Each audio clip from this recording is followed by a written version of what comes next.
আমরা একদম শুরু থেকেই আমাদের জনসচেতনতামূলক কার্যক্রমগুলো আমরা প্রথম থেকে করেছি। আমরা নিজেরাই হ্যান্ড স্যানিটাইজার তৈরি করেছি এবং সেগুলো মানুষের মাঝে বিতরণ করেছি। আমরা মাস্ক বিতরণ করেছি এবং আমরা বিভিন্ন এলাকায়, যেখানে জানেন যে আমাদের ছাত্রলীগের প্রত্যেকটি ইউনিটে কমিটি আছে, সুতরাং আমরা আমাদের, যেহেতু বাংলাদেশ ছাত্রলীগ প্রায় 50 লাখ নেতাকর্মী সংগঠন, এখানে আমাদেরকে সেরকম বেগ পেতে হয় না। আমরা আসলে বঙ্গবন্ধুর আদর্শ ধারণ করে এবং জননেত্রী দেশরত্ন শেখ হাসিনার, আপনারা জানেন যে বিশ্বস্ত ভ্যানগার্ড হিসেবে আপনার সবসময় দেশের ক্রান্তি লগ্নে আমরা কাজ করে যাই এবং সেই দিকটা বিবেচনা করে কোন ছাত্রলীগের প্রত্যেকটি কর্মী এখানে কাজ করেছে। আপনারা জানেন যে আমরা রিসেন্ট আমরা করোনা ভাইরাস মোকাবেলা এই সময় আপনারা জানেন শিক্ষার্থীরা কিন্তু অনেক ধরনের সমস্যার সম্মুখীন হয়েছে করোনা ভাইরাসে।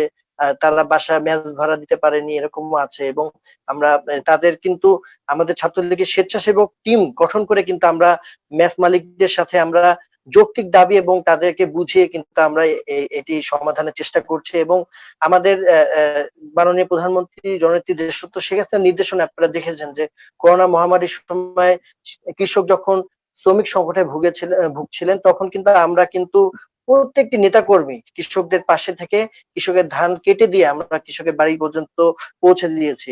এবং একটি বিষয় যেটা আপনারা খেয়াল করেছেন, করোনায় আক্রান্ত হয়ে যদি কোনো মৃত ব্যক্তি কোনো ব্যক্তি মারা যাচ্ছেন, তখন কিন্তু ছাত্রলীগের নেতাকর্মী কিন্তু এক হয়ে আপনারা জানেন যে তাকে দাফন পর্যন্ত করছেন।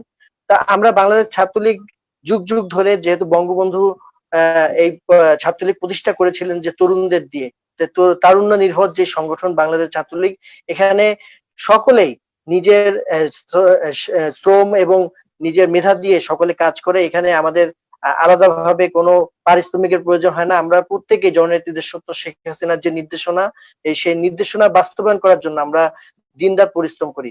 এবং বাংলাদেশ ছাত্রলীগের নেতাকর্মীরা কিন্তু কখনো কোনো কিছু লোভের বা লালসার দিকে কখনো কিন্তু তারা পড়ে না। তারা চেষ্টা করে যে বঙ্গবন্ধু যে আদর্শের জন্য এই বাংলাদেশ ছাত্রলীগ প্রতিষ্ঠা করেছিলেন, যে আদর্শ বাস্তবায়ন করা যে লক্ষ্য বাংলাদেশ ছাত্রলীগ আমাদের, আমরা কিন্তু সেই আদর্শ বাস্তবায়ন করার জন্য কিন্তু আমরা দিনরাত পরিশ্রম করে যাচ্ছি।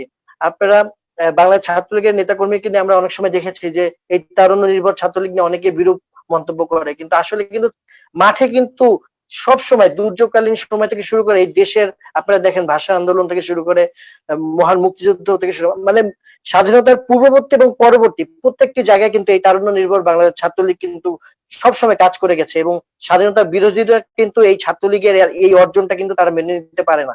তারা কিন্তু সবসময় চায় যে ছাত্রলীগকে কোনো না কোনো ভাবে তাদের যে প্রোপাগান্ডার মাধ্যমে, তাদের গুজব সৃষ্টির মাধ্যমে ছাত্রলীগকে বিতর্কিত করতে। কিন্তু আসলে ছাত্রলীগ যে তারুণ্যের প্রতীক, এই যে এই করোনা মহামারীর সময় দেখিয়ে দিয়েছে কিভাবে বাংলাদেশ ছাত্রলীগের নেতাকর্মীরা মানুষের পাশে থাকে।